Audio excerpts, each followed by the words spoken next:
Fui diagnosticada com o tumor há um ano atrás. Nesse momento, eu não sei se o mundo desabou, se o chão abriu, e eu comecei a chorar. O meu caso é genético, porque a minha avó paterna teve, a minha irmã faleceu tem 5 anos, câncer na mama. Então, o cuidado que eu devo ter, os meus filhos, a minha família, é bem maior, por conta de ter já casos na família, né? E vi minha vida passando ali, na frente dela. Minha vida inteira, assim, foi um flash, assim, que passou da minha vida inteira. E ela, calma, tem tratamento. Quando eu fui diagnosticada, eu até conversei com o médico lá no dia, eu disse assim, pronto, peguei meu atestado de óbito, né? Porque câncer, eu tinha recém perdido a minha irmã e eu acompanhei todo o tratamento com ela. Fiquei bem preocupada, chorei muito, escondi de todo mundo. A única pessoa que soube do resultado da biópsia foi meu marido. Chega um determinado tempo em nossa vida que nós chegamos diante de uma montanha. E você vai escolher se você vai escalar essa montanha, com todos os obstáculos, com todas as dificuldades, para você chegar no topo. Ou então você vai escolher ficar parada diante da montanha. Eu não contei para ninguém, nem para minha mãe. Então eu fui fazendo os exames, as pessoas perguntavam o resultado do exame e eu mentia. Menti até para minha mãe, inclusive. Menti para uma amiga que eu tenho que me ligou eu ia fazer a cirurgia numa segunda, num sábado, essa minha amiga ligou para saber o resultado do exame, que já tinha saído há algum tempo. E eu menti, falei que estava tudo bem. Cheguei diante da minha montanha, e agora? Então vamos escalar. Mas eu não tinha nem noção do que eu ia passar. Enfim, aí eu, daí fui para os exames pré-operatórios, e saindo da clínica ali eu liguei para o meu esposo, liguei para minha filha, liguei para o meu filho, em prantos, E quando eu cheguei em casa, daí contei para minha mãe. Daí foi outra crise de choro. Enfim, é uma coisa assim que você recebe uma sentença de morte. Fui para Curitiba só com meu marido, fiz a cirurgia, que é a retirada do tumor, A gente chama eu fiz o quadrante, o oncologista chama de quadrante porque não foi retirada de toda a mama, E aí vem a pior fase, a fase de voltar para casa, Porque até então, para minha mãe, para minha família, eu estava numa capacitação em Curitiba. Aí eu passei a fazer as sessões de quimioterapia. Foram 8 sessões de quimioterapia, Então tem as cores dos medicamentos, E na época eu fiz o medicamento amarelo e o medicamento branco. E em 2010, então, meu cabelo não caiu. Mas, assim, todos os sintomas da quimio eu tive. Fraqueza, cansaço, náuseas, enjoo, o emocional ficou um pouco abalado. Eu não conhecia o que era um dreno. Quando eu acordei da cirurgia, eu estava com aquele negócio em mim e foi uma sensação horrível, eu não sabia como fazer, minha mãe não estava ali, O meu marido também entrou só na hora da visita. Enfim, voltei para casa. Tive muitos convites, de parentes, Não, fica aqui em casa, eu te levo, mas assim, eu não queria incomodar ninguém. Então eu falava, não, eu prefiro subir todos os dias, para fazer meu tratamento e pronto, não quero incomodar ninguém. E assim, o engraçado é que lá em 2010 eu me fechei. Eu não queria assim que ninguém soubesse. Não que ninguém soubesse, mas assim, eu não abri para todos. Tanto que na minha família, primas, tias, tios, primos, enfim, eles ficaram sabendo depois da minha cirurgia. Chamei a minha mãe para tomar um café comigo e aí foi quando ela ficou sabendo, eu já estava deitada, no meu quarto. Aí foi um momento de desespero, porque a dor começou a aparecer e o médico já tinha avisado que o meu tratamento teria que ter uma sessão de quimioterapia, de 6 quimioterapias. E eu lembrava até do cheiro da quimioterapia ainda, por conta que eu acompanhei minha irmã. Mas assim, na escola foi assim uma bênção, porque eu recebi muito carinho, eu recebi muito apoio, sabe? E assim, a diretora, a coordenadora, toda a nossa equipe, assim, sabe? Eu digo a nossa, a escola como um todo, né? Então eu recebi muito apoio. E depois que minha mãe soube, nós conversamos bastante. Os meus filhos, tenho 2 filhos, Gustavo tem 23 anos, Júlia tem 16 anos. Minha mãe, meus filhos, minhas tias, minha família ficaram sabendo, foram até lá em casa, conversaram bastante comigo. Passei por psicólogo, né? Porque nesse processo aí, ainda de rejeição, né? Eu já conhecia a Fabiana, do Instituto Peito Aberto, Fabiana Parra. Depois conheci a Mara Baione, do Instituto Peito Aberto, foi onde eu fui, conversei com elas, me ajudaram muito também. Já me indicaram uma psicóloga e eu comecei o tratamento, ainda no processo de rejeição. Porque não aceitava, não era comigo, não era eu ali, não era eu me afastando dos meus amigos. Aí eu fui para perícia, né? E o médico do trabalho falou, então eu vou desviar você de função. Mas eu falei, como assim? Daí ele falou, não, você agora, ou você vai para a secretaria, ou você vai para a parte administrativa. Eu falei, não. Daí ele falou assim, como não? Eu falei, não, doutor, a sala de aula é minha vida. Eu amo o que eu faço, foi para isso que eu me preparei. Aí ele, mas eu não quero ver você doente. Eu falei, não, doente eu vou ficar se o senhor não me mandar para minha sala de aula. Daí ele parou, você tem certeza do que você está falando? Eu falei, tenho certeza, eu quero voltar para minha sala de aula. Aí ele falou assim, mas olha a tua limitação, como que você vai carregar cadernos, como que você vai trabalhar com as crianças, né? Você vai escrever no quadro? Eu falei, não, eu fiquei em pânico naquele momento, assim, sabe? Eu falei, não, doutor, doente eu vou ficar se o senhor não me fazer voltar para minha sala de aula. Aí ele, ai, tá bom. Poxa vida, quantas que chegam aqui e falam, eu não aguento mais sala de aula, me tire dessa... E você me chega e fala isso? Eu falei, doutor, é o que eu sei fazer. Eu me preparei para isso. Então tá bom. Então eu vou colocar aqui. Mas se você achar que não vai conseguir, você volta aqui. Antes da cirurgia, eu precisei da ajuda das minhas diretoras, que na ocasião eram a Altamira, do Leôncio Correia, e a Edmar, do Iluína, modalidade EJA.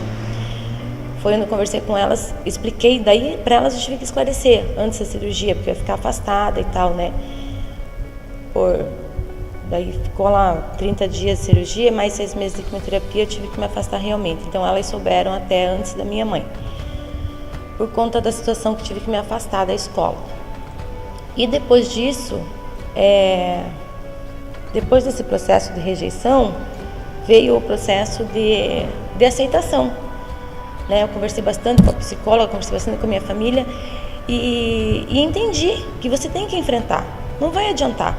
Ia adiantar ficar chorando, lamentando? Não adianta. E daí voltei para minha sala, né? Daí minha diretora me deu, porque eu era corregente. Aí voltei como corregente, peguei as turmas, tudo, e vida normal. E daí nesse tempo, a cada 3 meses, né, eu fazia os exames. Porque assim, o tumor foi triplo negativo. Então isso quer dizer que eu não posso nada com hormônios. Existe um outro tratamento, né, chamado hormonoterapia ou bloqueador hormonal. Então, como esse tumor que eu desenvolvi foi o triplo negativo, então eu não posso nada com hormônios, nada. Né? Tem hormônio de 5 anos que a paciente toma, então esse, para mim, tomando ou não tomando, é a mesma coisa que nada. Então, assim, para mim sobrou os acompanhamentos, os exames de imagem, os exames de sangue para acompanhar. Eu fiz 32 sessões de radioterapia, onde tinha que ser de casa às 5h30 da manhã, né? E eu não tenho plano de saúde, então eu fiz tudo por conta própria, né? As finanças minha mesmo. Eu consegui na época a isenção do pedágio e faltava o dinheiro para gasolina. Esse período foi muito bacana porque sem eu precisar contar nada para ninguém, não precisei chegar e falar isso para alguém.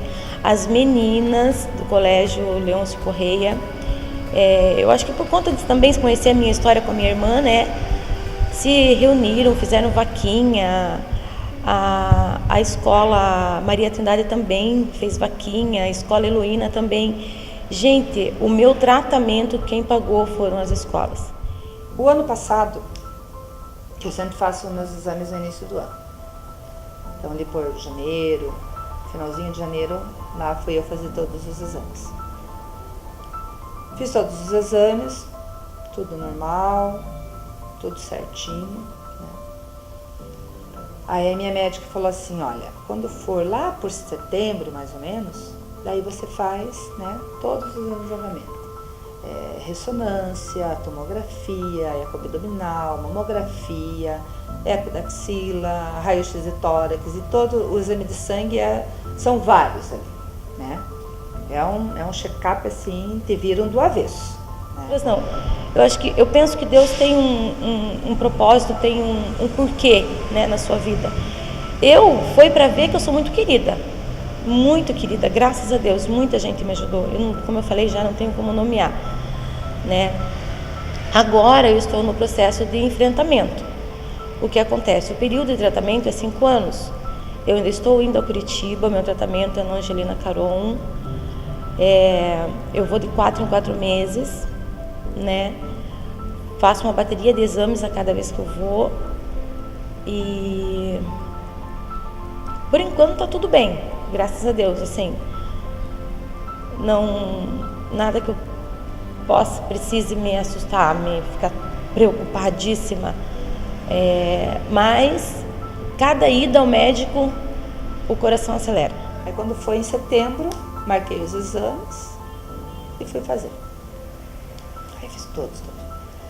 Aí quando chegou no exame da ressonância da mama, aí a médica que fez, aí eu fiz o exame, né, que é um exame, eu tenho pavor daquele exame, porque é aquele exame que você entra na máquina, né, e por ser na mama, então você fica de bruços. Então você fica aqui, né, deitada na mesa, teu rosto fica assim e você entra na máquina. Então tinha dia que eu chegava no hospital 8h30 da manhã, saía às 14 da tarde porque não tinha encontrado o acesso. Cada sessão de quimioterapia demora de 1h30, né? Então esse período aí foi difícil. Foi um dos mais difíceis, vamos dizer, né? E agora com o enfrentamento, agora eu tô bem, já voltei a trabalhar, graças a Deus, voltei em abril. Para 2 escolas, nada de 3 períodos, né? Vamos relaxar um pouco, vamos parar um pouco, porque também esse estresse do dia a dia, gente, essa correria, sabe? Esse acordar cedo e leva a mochila para cá e pega filho lá e leva, né? Nós mulheres somos assim. Aí fomos, aí quando chegamos lá no consultório, a médica abriu o exame, daí ela com o papel assim, né? Que nem eu tô com esse papelzinho aqui.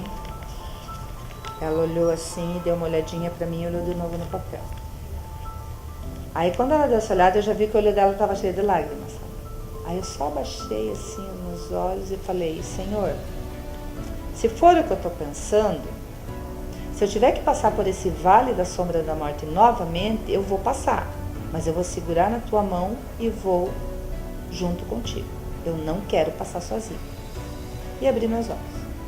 Aí nisso minha filha já pegou na minha mão aqui, bem forte, sabe? E eu olhei pra ela já tava chorando. E eu me mantive firme ali, sabe? Aí eu olhei bem pra mim e falei, doutora, pode falar. Se você não parar, não olhar pra você, né? Eu acho até que Deus fez isso pra eu parar mesmo. Opa, para, tá muito acelerada, olha pra você, olha lá, calma aí. Espera um pouco para arrumar o muro, espera um pouco para arrumar o forro, espera um pouco para trocar de carro, né?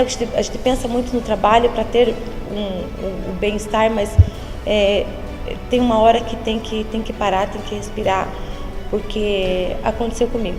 Ela é Sandra, infelizmente o câncer voltou, é uma metástase do câncer que você teve em 2010, mas assim, ele está bem no início.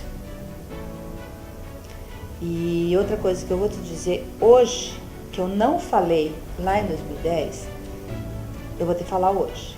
Eu falei, pode falar. Então, o tumor que você teve é o triplo negativo. A tendência dele é voltar. em 1 ano, 2, 3, 5 meses. Já teve paciente de ter o triplo negativo, fazer todo o tratamento e quando terminou para começar os acompanhamentos, voltou. E eu tinha completado 6 anos e meio, mais ou menos. Eu tinha recebido uma meia alta com 5 anos. Aí ela falou, olha, o triplo negativo, a tendência dele é voltar. Então, ele voltou. Então não tinha por que eu te contar lá em 2010, porque como que você ia ficar? Falei, doutora, eu não sei. Já tinha recebido a sentença de morte lá. Imagina se a senhora tivesse me falado. Eu tenho uma amiga, gente, do Leôncio Correia, que fez uma campanha de oração.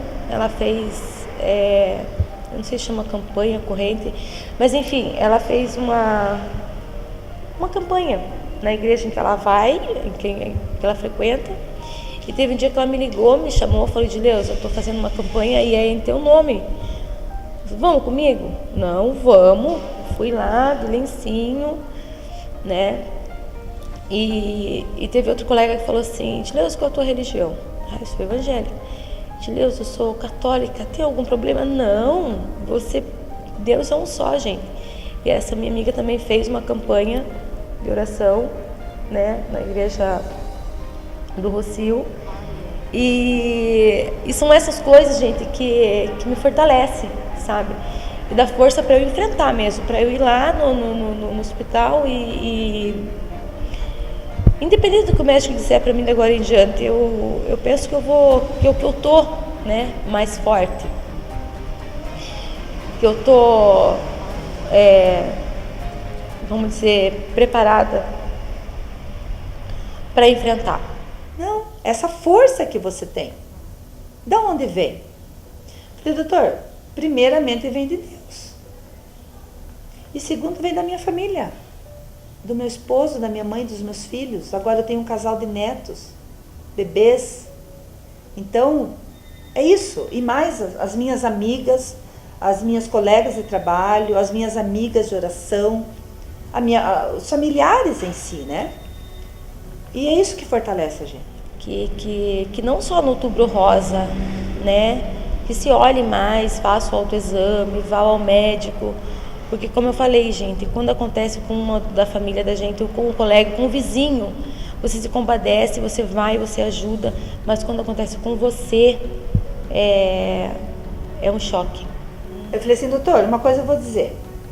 Eu não posso frustrar esse Deus maravilhoso que está me dando uma segunda chance. Eu não posso frustrar ele. Eu não posso frustrar todas as pessoas que me amam e que estão ao meu lado nesse momento. Eu não posso frustrar. É muita gente para frustrar, né? Então, assim, eu recebo as orações de amigas evangélicas, de amigas católicas, eu recebo terços, eu recebo novenas, eu recebo amigas que são espíritas, que vão lá no centro, rezam por mim, recebem o passe por mim. Então, se eu desistir, eu vou frustrar todas elas. E eu não posso fazer isso com elas. Então a minha força vem daí. Eu tenho muita fé em Deus de que isso tudo vai passar, que foi só uma fase mesmo, né? E que tudo vai se normalizar na minha vida.